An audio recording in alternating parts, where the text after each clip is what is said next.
I try to imagine a fellow smarter than myself, and then I try to think, what would he do?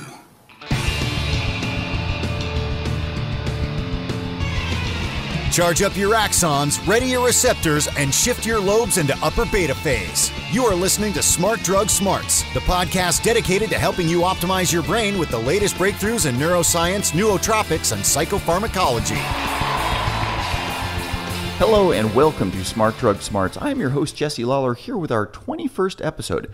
21 in this case, not denoting that we are old enough to drink on this show because, as we all know, alcohol is not and never will be a nootropic. But we are, as usual, dedicated to the battle for the betterment of your own brain by any and all means necessary. We got a really good, interview pair this afternoon. Two people on the interview hot seat for the first time ever in the history of this podcast. A guy named Abelard Lindsay and another fellow named Roy Krebs. These guys are a match made on the internet. They met on a website called longecity.org that I think probably many listeners of this podcast might already be familiar with. It's a site that's dedicated to, it's sort of multiple forums all on one site. But sort of the common theme is things like life extension, and they've got a very active nootropics community there. And Abelard is the inventor of something called the Ciltep stack that he and Roy will be talking with us about today. But before we diverge in that direction, I should remind you about the ruthless listener retention gimmick at the end of this episode, where we will be talking about one way in which you are possibly not familiar that the use of your cell phone, or at least the overuse of your cell phone, might be counter to the optimal use of your own brain. I should also mention that over the course of the last month, picked up some really great 5-star iTunes reviews from listeners who like the podcast and had nice things to say about us on iTunes. Very much appreciate that. Dr. Darrell says, Jesse does a great job of introducing a variety of interesting topics and interviewing experts to present a purely scientific view of these supplements. I look forward to future shows. Somebody with a impressively unpronounceable internet handle says, very informational and good content. I just wish he uploaded new episodes more often / regularly. Interesting interviews and topics. And yes, his complaint has not fallen on deaf ears. I know I need to publish more. William Casey says, the podcaster Jesse is earnest, intellectually honest, and likable. He interviews experts aiming to extract news you can use, which he usually does. Clearly a labor of love. Thanks to everybody that has published a review of the show on iTunes. I'm going to put up a little link on the website to how to actually go through the making a review on iTunes process, because sometimes it can be a little bit labyrinthine to figure that out. But really appreciate all of you who took the time to fight your way through that system. Smart Drug Smarts, this week in neuroscience. So listeners of this podcast will be utterly unsurprised by this point to find that there's been yet another study saying that it's a pretty good idea to use your brain on a frequent basis if you want it to keep working well. Kind of, keep the pipes clean and the tubes flowing and, whatever other stupid plumbing analogies that I can come up with to make a brain sound more like a toilet. But here's what they found. So this study, published in Neurology earlier this summer, was a study on 294 people over the age of 55 who were given tests that measured memory and thinking, and they were basically given the test every year for about 6 years until their deaths, I guess was the average age for those people that happened to die during the study. After their deaths, the brains were examined for evidence of physical signs of dementia, such as brain lesion and plaques, and compared with self-assessment questionnaires that these people were given about their level of intellectual activity, both late in life and sort of in their early and intermediary stages of life, how active brain-wise these people had been versus how their apparent mental downslope physiologically was up to and including their time of death. What they found, the researchers' best estimates, are that the people that had been keeping their brain intellectually busy had slowed the rate of cognitive decline by about 15% compared to those who did not. The brain that we have in old age depends in part on what we habitually ask it to do in life. What you do during your lifetime has a great impact on the likelihood that these age-related diseases, talking about things like Alzheimer's and dementia, are going to be expressed, researcher Robert Wilson told the BBC. So further evidence for that use it or lose it heuristic that's useful in so many aspects of life definitely applies once again to your brain. So a little less Justin Bieber, a little more high-level algebra, or whatever that means to you. Smart Drug Smarts. All right, so we're about to dive into the main interview here. I should just kind of point out that Abelard is something of an internet celebrity on this Longecity forum. I've gotten a couple of emails over the course of the past week. People, Smart Drug Smarts listeners drop me an email and they ask what's going on. It's like, I'll tell them, this is what's going on for the coming episode, blah, blah, blah. And a few people I mentioned that I was having Abelard on the show and were like, ooh. Anyway, he's a well-known guy within this circle. Clearly, it hasn't gone to his head. Very cool interview coming up. So yeah, give a listen. I'm on right now with Roy Krebs and Abelard Lindsay, and we're going to talk about long-term potentiation, which is something we have not yet talked about on this podcast, and maybe very often a couple of weird offshoot directions as well. But I guess sort of with no further ado, maybe Abelard, if you'd like to kick things off and tell us all what long-term potentiation is and why we should care. Okay, well, long-term potentiation is the process by which synaptic connections get stronger in response to electrical stimulation in the brain.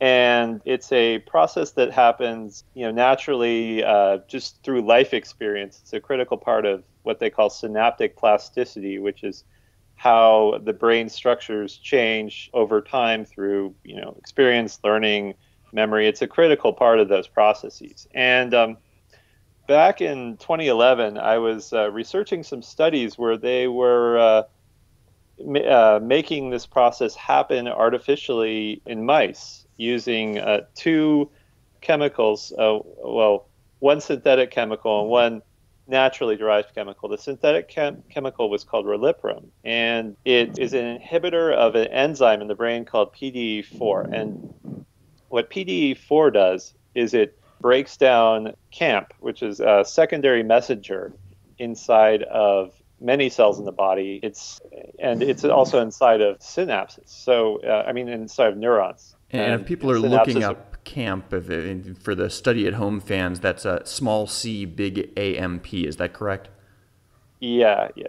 And just the long version of that is cyclic adenosine monophosphate. Okay. When a lot of signals come into electrical signals and glutamate signals come into a brain cell, it kicks off this process by which the brain cell wants to, and the neuron wants to get more connected up to the other neurons around it, which are sending it these electrical signals. And so what that does is it starts off a cascade of chemical reactions that lead to an increase in CAMP. And then CAMP goes into the nucleus and, it works on Krebs, which is a protein, CAMP response element binding protein.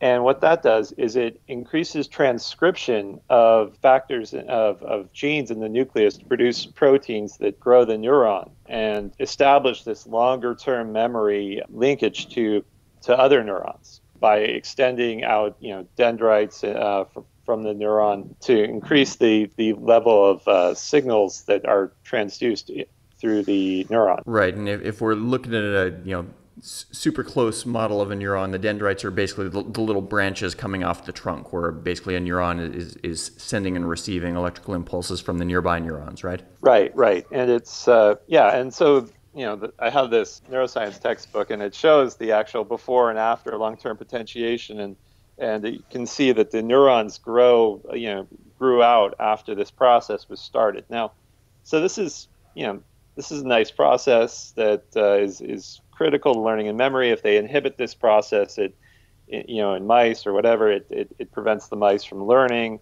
So what I was, when I was reading these studies, I was thinking, well, wouldn't it be great if I could get this process, if I can enhance it inside of my brain. So then I looked around for, riliprem. The problem with riliprem, and the reason it never got out of clinical trials, is a small amount of it would cause people to vomit. So, serious side effects there.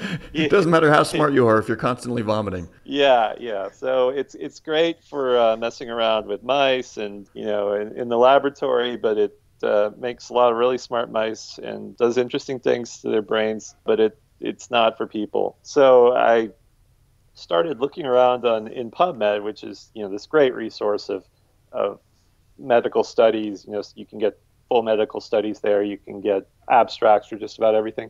And I was looking around for natural PDE4 inhibitors. And what I found was a hospital in Department of Internal Medicine in Taiwan, where they're very interested in analyzing, traditional Chinese medicines for activity, had found that luteolin, which is a component of artichoke extract, was a great PDE inhibitor, and it was effective as a PDE4 inhibitor. So, so that the replacement for orliprum. Now there's another component, forskolin, which is a traditional, Ayurvedic East Indian medicine, and that's been well known to increase CAMP in cells. So the combination of these two, you increase the CAMP level and you reduce PDE4, which breaks down CAMP, leads to a higher level of CAMP in the cell, higher level of transcription of these proteins involved in growth of the neuron, long-term potentiation. And this creates a synergistic effect. So I said, okay, well, I'll just order some artichoke extract and some forskolin, and wow, it worked. I wrote in my diary, wow, this is the new super nootropic.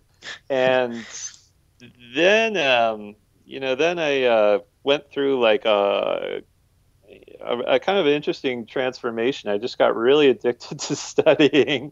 Yeah. And I went through all kinds of Khan Academy videos, started taking all these online courses, got a lot better at my job, went back to graduate school, and had a lot more energy and confidence. And I got really excited about it. And said, oh, wow, I might as well just share this with the world. So, I was kind of inching along down my line of I was elaborating my line of reasoning on Longitude, which is this message board for people who are basically trying to live forever and increase their brain capacity, their brain capacity and so forth. So I started explaining it on there, and people were skeptical at first, and they're like, yeah, maybe one day there'll be something to that. And then I said, okay, well, hey guys, I'm taking this and it's great. And somebody said, okay, a couple other people said, well, I'll try it. And then people came back and they're like, wow, this is great. And then and credit where credit is due. This is now a forum post that's like 2,000 replies long, or something pretty insane. Yeah. And there's tons and tons of testimonials on there and so forth. And, the development wasn't without some dead ends. Like, for instance, I tried a bunch of other herbals that had PDE4 inhibition properties, but there were some rough edges, and I just came back to artichoke extract. So we eventually, after trying all these different variations, we came back to artichoke extract. But there were other problems that we dealt with later on with acetylcholinesterase upregulation. But you can ask your question first. I'll talk about those later. Is there any downside that you can think of to growing, dendrites at a faster rate than would normally be done by a human adult? I haven't really experienced any negative consequences. I mean, I've been taking this since 2011. The process I think you're talking about is called long-term depression, and that's where synaptic connections weaken, and so that's sort of a negative regulatory process. Mainly, the only negative effect that we've seen on a regular basis in the forums is sleepiness. And we recently figured out I proposed that was because of acetylcholinesterase upregulation. And what that means is acetylcholinesterase is what breaks down acetylcholine in the brain, and when you get lower levels of acetylcholine, it causes sleepiness. And because when you're increasing the amount of all these proteins that are being generated, one of these proteins that is being generated is acetylcholinesterase, because increased CAMP levels talk to this protein called ELK1, and that protein increases the level of transcription of acetylcholinesterase. So in order to counteract that, we added Acetyl-Carnitine, which is pretty common brain supplement to the stack, and that after adding that, the fatigue was pretty much mitigated. The brain is growing. There's neurogenesis in the brain. There's stem cells that are growing and in some ways repairing the brain over a long period of time. And so it's not like the brain stops growing when you're a child. I mean, obviously, you wouldn't take all these supplements if you were 3 years old. You wait till you're an adult. Sure. Cool. Can you tell us a little bit? I mean, because it sounds like you're throwing around big 50-cent words right and left. Obviously, you know your way around neurobiology. I think it's fair to say much better than the average person, even the average listener to this podcast. Can you tell us a little about your background that gives you some of this bio expertise? I don't have a lot of fancy letters after my name. That's I mean, but yeah, but I've been taking and researching nootropics, for 10 years, just continuously reading and studying this stuff. That's sort of the funny thing is this was kind of an accident almost, because I thought, well, hey, I can do this. Mm-hmm. I'll just read some medical studies and figure out how to hack my brain. And, just kind of, I work in the software industry.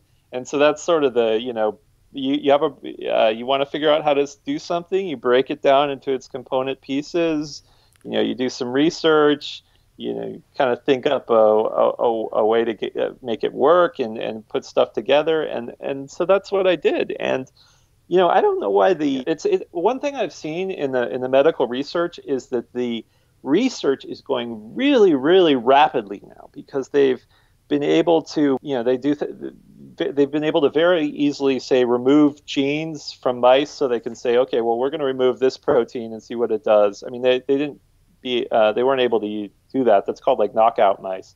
And they, have all these tests, and there's tons and tons of research coming out of China and India and Europe. And then you've got the drug pipeline, which is this, 10-year long, $4 billion to get a drug approved pipeline. And there was actually this great study that said, one of these days we're going to invent PDE4 inhibitors that will help people with, their memory, or, that'll improve people's memories. Just one of these days it's going to happen. Somebody's going to invent the miracle synthetic molecule, and they're going to get it approved. And that's like, 20 years from now. And so there's kind of a lot of low-hanging fruit. And, but I mean, in academia, I guess people are, want to protect their reputations and want to be the caution is the watchword. Yes, caution and they want, they want to do something that's going to make them a lot of money. They want to find a synthetic that'll, be great and be patentable, and they'll make billions of dollars. And I guess, I guess just putting stuff to, just reading medical studies and, making hypotheses and then using natural supplements to test those hypotheses. I guess it's just something nobody else was really doing, and it was just a bunch of low-hanging fruit that I found. Yeah. Well, what's interesting is, they're probably the artichoke farmers lobby or whatever. They'll be happy about this, but I'm sure that all the big pharmaceuticals are going to be a little bit upset if something is innocuous seeming as artichoke extract and forskolin is as powerful as some of the other things that are having who knows how much money, research dollars going into creating them and putting them out to market. Maybe they'll think, oh wow, this is a really great avenue for us to do drug development in, and we should dedicate more resources there, because there's always going to be. I'm sure they're going to come up with something that's very strong and effective if they just put their brains to it. I mean, one of the interesting things is that I think they say the best way to predict the future is to invent it. Is to make it, yeah. Yeah, be the change you want to see in the world. And I thought, well, wouldn't it be great if we could all increase our brain power? And so that's sort of why I was drawn to the Longicity community and sort of chased this dream for a while. And this is all my personal experience. Okay, this isn't big science clinical trials, and it wasn't even supposed to happen. It was just me thinking, oh, well, let me put some stuff together and try it and tell everybody about it and work out the bugs, and it just kind of happened. Yeah, well, no, that's the most exciting kind of story. I mean, I think the sort of the personal serendipity that's actually followed through upon. I mean, people love that stuff. I mean, especially if it works. And I don't think anybody will hold it against you that you're a private citizen and you can't just out of pocket go do placebo-backed trials on all this stuff. Just you've got your own life, but it's certainly great that people are sort of helping you investigate this. And you've got, how many people would you say on the Longecity community are trying your stack or some version of your stack now? Like how anecdotally, how many people are on this? Well, I just have to give you a ballpark estimate. Sure. But just looking at the thread here so far, we've got 1,409 forum members have viewed it, and like the total views is 342,000. So, this thing was kind of underground and just sort of nootropic geeks for a long time, and then all of a sudden it got picked up by Tim Ferriss. Tim Ferriss. All right. All roads lead to Tim Ferriss. Yeah, and he raved about it. He said it was, in his opinion, it was better than modafinil, which I thought was, I try not to get too excited about this because, I just don't want to seem like somebody who's like raving delusionally about something. So if you read my forum postings, I'm pretty low key, and I let everybody else but me do the raving about how great it is. Well, that's the great thing about the internet. You can always find somebody to rave. And so he picked this up on the Joe Rogan podcast. And he even gave a Google Tech Talk where he said that this stuff is great. And so that's kind of generated a lot of energy. And that's how Roy at Natural Stacks found out about this whole thing and, how we hooked up. Cool. Yeah. Well, that might be a great sort of pass of the baton to Roy, who we haven't really heard from on this call yet. But Roy, can you tell us about Natural Stacks and what you guys are doing now with Abelard, sort of making use of what he's stumbled onto here? Sure. So we founded Natural Stacks mostly because I was looking for a brain supplement to increase my focus and concentration and productivity, and really didn't like what I saw on the market. I'm pretty personally against synthetics. I don't want to consume them. And it seemed that the most touted smart drugs were synthetics made in either Russia or India. And the mechanisms of action of how they worked on your brain was pretty poorly understood. So it just didn't quite seem right to me. And then there were pre-made stacks out there like Alpha Brain and Brain Stack, which seemed to kind of randomly combine 10 or 15 different ingredients at kind of random dosages. And that didn't seem right. I wanted something simpler. And then, I saw Tim Ferriss speaking on a video, and he spent maybe 20 minutes talking about smart drugs, and the one that he was most excited about was artichoke extract and forskolin, developed by this guy Abelard Lindsay. And so that immediately piqued my interest. I went out and bought some artichoke extract and forskolin and tried the stuff, and I thought it was amazing. And got in touch with Abelard to see if we can work together to bring this to market. Can you describe a little sort of what the subjective feeling that you get while under the influence of this stack is? Yeah, I'd say there's a slight mood enhancer. And then it's almost like it opens your brain to memories, to want to learn or to want to get something done. For me, the first week I started taking it, I was really pretty amazed. And I don't have much experience with smart drugs before this point. I've taken Adderall and some things like that, but this was different. There didn't seem to be any sort of come down. I just felt a little elevated and smarter, I guess. For me, the biggest difference I noticed was in the mornings. It used to take me probably an hour and a half just to kind of ease into my work and check my feed reader and the news and everything I could do to not work. And then once I started taking the supplement, I take it first thing upon waking, and then immediately I'm into my work. And by the time it was noon or 2 p.m., I'd have everything done and be looking for more stuff to do. So that's kind of how it affected me. I'm sure Abelard might have some other experiences on how it actually works on someone. Let's see. A couple questions that come to mind. Is it something that you take with food? You take on an empty stomach? Are there any I guess, Abelard was mentioning a little bit about some counterindications or things that it might not mix so well with. I guess I'd love to hear sort of what you guys have discovered, both yourselves and through the the community of people that's been trying all the potential versions of this stuff. I don't take any ADD drugs or anything like that, so I've only have what people have said in the forums to go on.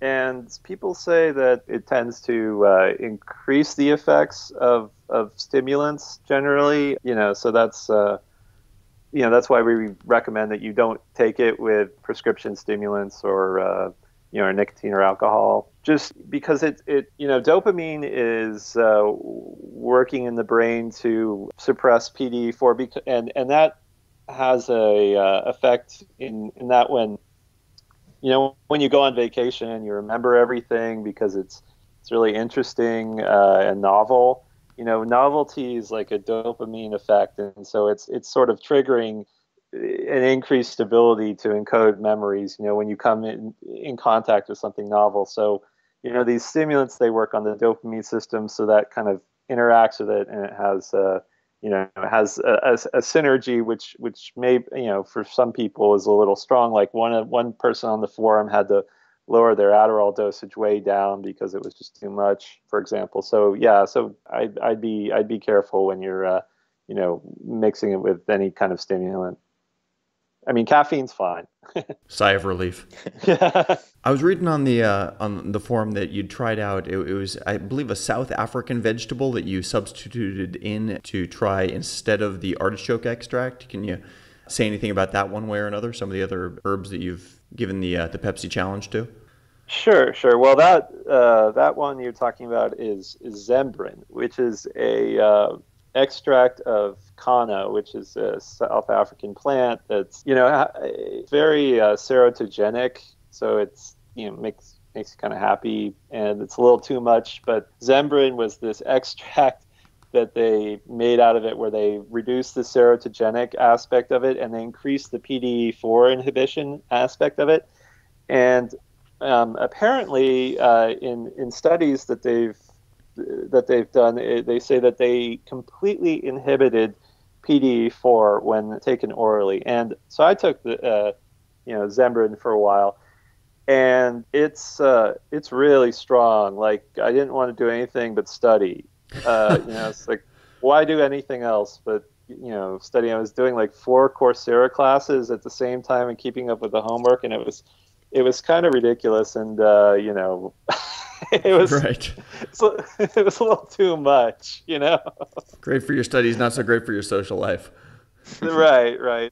So an artichoke extract is a little bit more balanced. It's a little better for socializing and that kind of thing. So, I went back to that. Occasionally I'll switch back to Zembrin, but Zembrin is kind of like tunnel mode. Like, you don't want to do anything but study, and it's a little much. And then, there were some wrong turns with quercetin, which lasts way too long. And that's actually a great question. If we can veer off onto that real quick, what have you found sort of the the active life of whatever you've started taking as sort of your normal doses? Is this something that you feel a quick drop off within a few hours? Is it with you all day? Is it longer than that? What do you, if you had to guess, like, and I realize you haven't had the ability to measure this truly scientifically, but like, what would you say the half-life within you typically is? It lasts all day, I think. Yeah, I mean, artichoke lasts like all day. Quercetin like lasts into the next day, and then so it's a very long-term kind of thing. I mean, I only take it once in the morning, and I'm working and productive. All the way up until late evening. It's not something where it's just like a quick boost and it drops off. I mean, most like things like Adderall or whatever, or regular stimulants, they work by just releasing dopamine into the brain from stores, and that's a completely different mechanism than what this does, which is just it increases the ability of the cells to transcribe these proteins so that they grow, and it's sort of a longer term thing. It's not just a quick relief. Right, because with dopamine, it's like your body has ways of breaking that down, so you can dump a bunch in, but unless you somehow inhibit the breakdown, it's still going to sort of rebalance itself to normal levels. Well, and then, you don't want to inhibit dopamine breakdown because all kinds Right. of bad stuff can happen. Yeah.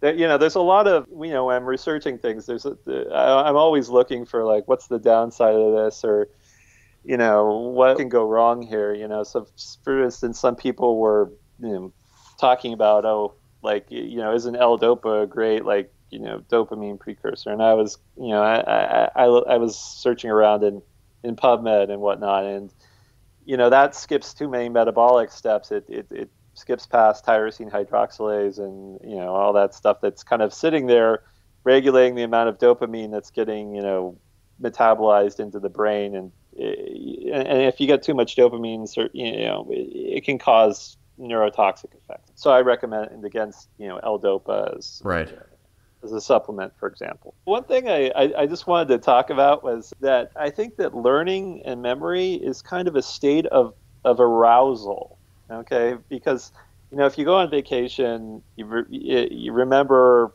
a lot of stuff that happened on vacation, whereas the daily grind just kind of all blends together, right? Sure.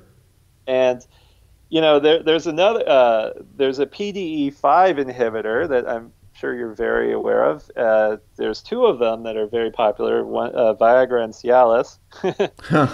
and that's another state of arousal where, the brain starts thinking thoughts, erotic thoughts, and that triggers this cascade, which raises camp level in the male anatomy, and the magic happens. And then PDE5 breaks it down. And so, PDE5 inhibitors like Viagra make that state of arousal last longer. So wow, I actually didn't really know that that Viagra or anything had a cerebral component to it. I thought it was purely a blood vessel thing. But that is interesting. The thing about phosphatidyl esterase enzymes is they're very localized in different parts of the human anatomy. PDE5 is localized in the male anatomy. PDE4 is in the brain, and so they're regulating. CAMP is in all different parts of the body. It's like it's inside the cell, just kind of telling proteins to do stuff, and phosphorylating them so that they do things. And so it doesn't flow around the body or anything like that. And so the body reuses messengers and all this machinery all over the place for different stuff. So PDE5 is active in the male anatomy, and then PDE4 is active in the brain, and they're both kind of states of arousal. So like learning and I think can be a state of arousal, and that's sort of, and if you think about it, this mechanism of degrading PDE4 and increasing CAMP is kind of maintaining that learning state of arousal. Yeah. Where these brain connections are growing. So have you found I'm a fan of trying to take the midday nap for a little bit of a cerebral recharge. Is sleeping on this mix possible, inhibited in any way? Oh, well, actually, or just the opposite from what you were saying earlier. Yeah. The one of the problems with this mix has been that it causes about 2 p.m. It causes sleepiness, and then it's a really pleasant sleepiness, like, oh, I just want to take a nap, and for a few, and that's been one of the issues that we've had to deal with in formulating our the supplement stack for natural stacks. And I researched into that, and I found out that is acetylcholine esterase is upregulated by CAMP in the neurons. So in order to counteract that, we added Acetyl-Carnitine, which has been shown to lower or inhibit acetylcholine esterase enzymes. And that's so it's the opposite of most. Just the opposite. Okay, fair enough. Right. I mean, Tim Ferriss even said, after you take this, make sure you budgeted a lot of sleeping time, because you'll get really tired. Gosh, and we've done a pretty good spin around, I think, the science behind this. Is there anything more that you guys would like to emphasize or to talk about or to spin around to? Yeah, sure. At Natural Stacks, we're bringing Abelard on board. He's going to be officially our Director of Research and Development.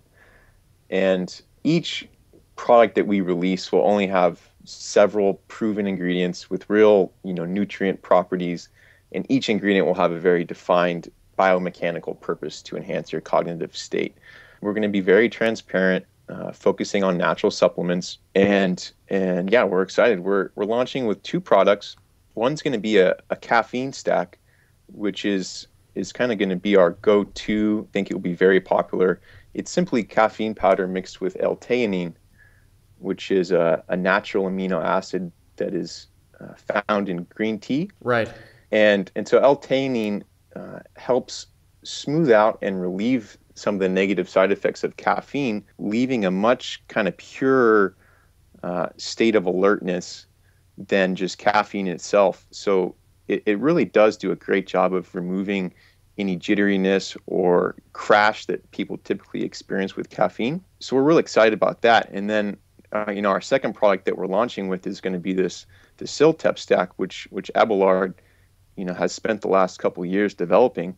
We're really excited. We're launching here pretty soon. And Ciltep stands for chemically induced long-term potentiation. Is that correct? Right. Cool. Thought that was kind of a clever acronym just for people that are into acronyms. Yeah, with the E added in there so you can pronounce it. Yeah.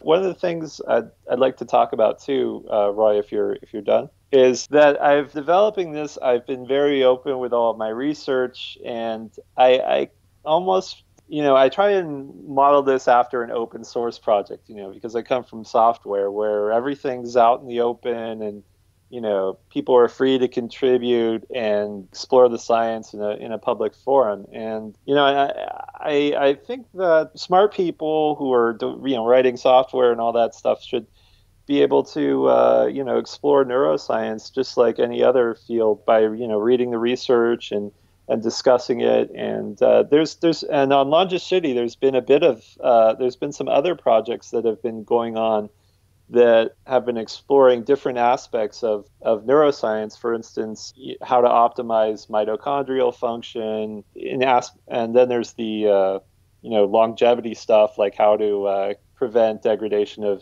telomeres, and lots of good research going on. And that's something that I'd like to continue to promote and encourage other people to take part in. Yeah, absolutely. And I've spent a lot of time trolling around on Longicity too, and there's really some interesting stuff. Sometimes it's a little hard to decide who to listen to at first blush, because some of the claims are a little outrageous. But yeah, there's definitely a very, very active community that's interested in all this stuff. Yeah, there's things that on there that are not so great, but usually those threads peter out after a little while, like a page or two. The longer threads are usually the ones that are are the more interesting ones. Yeah, they've stood the test of time, yeah. In the spirit of that, sort of, encouraging the open sourcing of nootropics design, is there anything that you guys are planning on doing as part of Natural Stacks? Yeah, we are. We're being very transparent, and we're going to be very open with all of our research and what's going on. One of the things we are going to do is create a forum on our website at naturalstacks.com. Abelard and myself will both be very active on the forum. Anything that we can do to push this open source development of cognitive supplements. We are going to do a very big 72-hour only launch sale right there when we're launching naturalstacks.com. We're going to give away a free bottle of our caffeine and theanine stack with every purchase of the Ciltep stack. What is the name of the caffeine and L-theanine stack? You know what? Or is it just that? Do you have a catchy jingle for it yet or anything? We do have a catchy jingle for it. We're going to keep that close wraps until we launch. Oh, okay then. Never mind. Forget I asked. Well, cool. So thank you very, very much, Roy and Abelard. Really good talking with you guys. I think very informative stuff and going to pique people's interest for sure. Thank you, Jesse. We appreciate being on the show, and at least myself, I've been a long-time listener, so it's an honor to be on your show. Thank you very, very much to both Abelard and Roy for coming on the show and telling us all about the prehistory and the current events related to the Ciltep stack. As promised, we will keep listeners to the Smart Drug Smarts podcast and readers of the website informed as to the release information, release dates, all that stuff for the naturalstacks.com Ciltep stack product. And now, with no further ado, the Ruthless Listener Retention Gimmick. Smart Drug Smarts. Ruthless Listener Retention Gimmick. Okay, so I was probably incorrect earlier when I sort of demonized the cell phone or advanced demonized the cell phone as being the bad guy in this story. It's not really the cell phone so much as everyday people's proclivity to be using digital communication devices more and more in our interactions with one another, rather than sort of good old-fashioned face-to-face, what we were built for, interactions with other human beings. And some of the differences those sorts of interactions have, the lack of facial feature recognition, not being able to pick up body language, not being able to smell the odor of fear sweat, or any other sort of chemical messengers that we might normally have in an old-fashioned human-to-human communication situation. Barbara L. Fredrickson, who's a professor of psychology at the University of North Carolina, Chapel Hill, and author of the recent book Love 2.0, she makes the really interesting point that because of brain plasticity and just how quickly the brain can, boost up its abilities in certain areas that are getting used a lot, or, winnow away and atrophy those connections that are not really being used to the extent they should, or never develop those capacities to begin with, our increasing reliance is sort of, using digital communications as a crutch, as a standby for communicating with other humans might be, especially for young kids who maybe aren't developing their social behaviors in the way that humans have traditionally. We might be really cutting short or undercutting people's ability to make full use of their brain for these super important human-to-human connection building, connection forming, and ultimately kind of quality of life type feelings. Like if you can't connect with somebody on an emotional level, which has a lot to do with that, reading their facial features, reading their biological cues that aren't necessarily getting passed along in our Skype chats or in our SMS messages and stuff like that, that we're really sacrificing something very important to our human experience. Anyway, interesting article, worth giving it a read. Smart Drug Smarts, the podcast so smart, we have smart in our title twice. Okie dokie, so that is the entire episode. If you liked what you heard, please recommend this podcast to your friends and leave the aforementioned review on iTunes if you're feeling particularly generous. The show notes for this episode will be online as usual at www.smartdrugsmarts.com, including the links relevant to anything that we talked about here. I will be back at you quite soon, possibly even within a week. Same podcast and the same unflagging commitment to helping you fine-tune the performance of your own brain. Have a great week and stay smart. You've been listening to the Smart Drug Smarts podcast. Visit us online at www.smartdrugsmarts.com and subscribe to our mailing list to keep your neurons buzzing with the latest in brain optimization. Smart Drug Smarts should be listened to for entertainment purposes only, although some guests on the show are medical doctors, most are not, and the host is just some random guy. Nothing you hear on this podcast or read at smartdrugsmarts.com should be considered medical advice. Consult your doctor and use some damn common sense before doing anything you think might have a lasting impact on your brain.